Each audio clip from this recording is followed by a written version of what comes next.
Wow, the irony and cognitive dissonance from the other side of the aisle, it's deafening. You could cut it with a knife. They are at the same time denying that censorship is occurring, but suggesting that there's more material that needs to be censored. This is a hearing on censorship that began with an effort, with a formal motion from the other side of the aisle to censor Mr. Kennedy. They do not want him to speak, yet that is the topic of this hearing. They have kept him from speaking. A collusion between the government and private organizations. Mr. Kennedy, in your opening statement, you introduced us to this word malinformation. Can you tell us more about this made-up word, what it means, and some of the things that you've said or tried to say that you've been censored for that's been characterized as malinformation? Yes, Congressman Massey, and if by your leave, I'd like to just respond very briefly to some of the, what I would call defamations that have been just applied to me by the ranking member. I'm happy to talk to you about my opinions on these issues, what you have stated and tried to associate me with through guilt by association is simply inaccurate. Virtually everything, every statement that you just made about me is inaccurate. I have never advised Black Americans not to receive vaccines. At one point you say I'm anti-vax, and that's a bad thing. The other moment you point out that all my children are vax. I'm fully compliant with the vaccine schedule myself, except for COVID. I took flu vaccines for 20 years straight. I have never been anti-vax. I have never told the public avoid vaccination.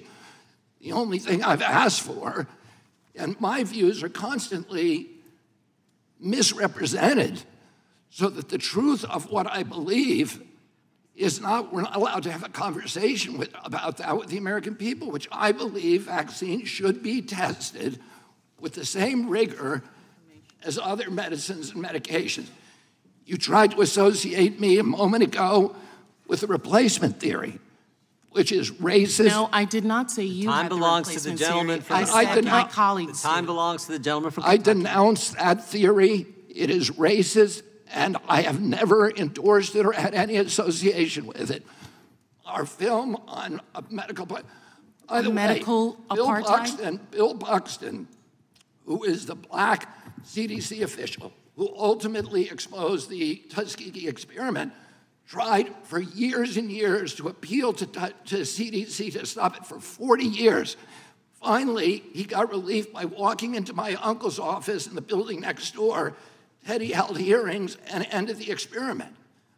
I remember that very well. And to say that I created a film that encourages Blacks not to get adequate medical care is just completely abhorrent. Don't misuse my words. It's the witness's time. Do not censor the witness. I'm not censoring the witness. I'm not censoring the witness. He's still talking. It's my time, and I've given it to the witness. Do not censor him. I'm not censoring him. If the views that you and others have applied to me, I've attributed to me, if they were actually true, I can see why I shouldn't be able to testify here today. Those are not true.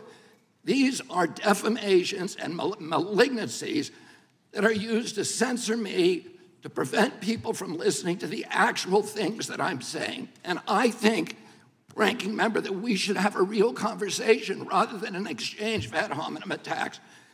And answer very quickly to your question, the term malinformation was coined to describe information that Facebook and Twitter and the other social media sites understood was true, but that the White House and other federal agencies wanted censored anyway for political reasons because it challenged official orthodoxies. I'll give you one example. I was included in a group called the Disinformation Dozen. And Facebook and others were asked to censor us, which they did. And by the way, my Heck Aaron post, it was taken down. My whole Instagram account with 900,000 people was taken down because of that. So they knew, Facebook knew that the disinformation doesn't claim it. And what they said was that disinformation came from this very shady group called the Center for Preventing Digital Hate in England that is funded by dark money that should be looked into. They claim that 65% of the vaccine misinformation on the internet was generated by those 12 people.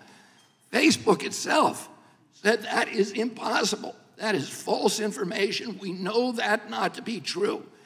And yet, when the White House asked them to censor this disinformation, including me, they did it anyway when they knew it to be untrue.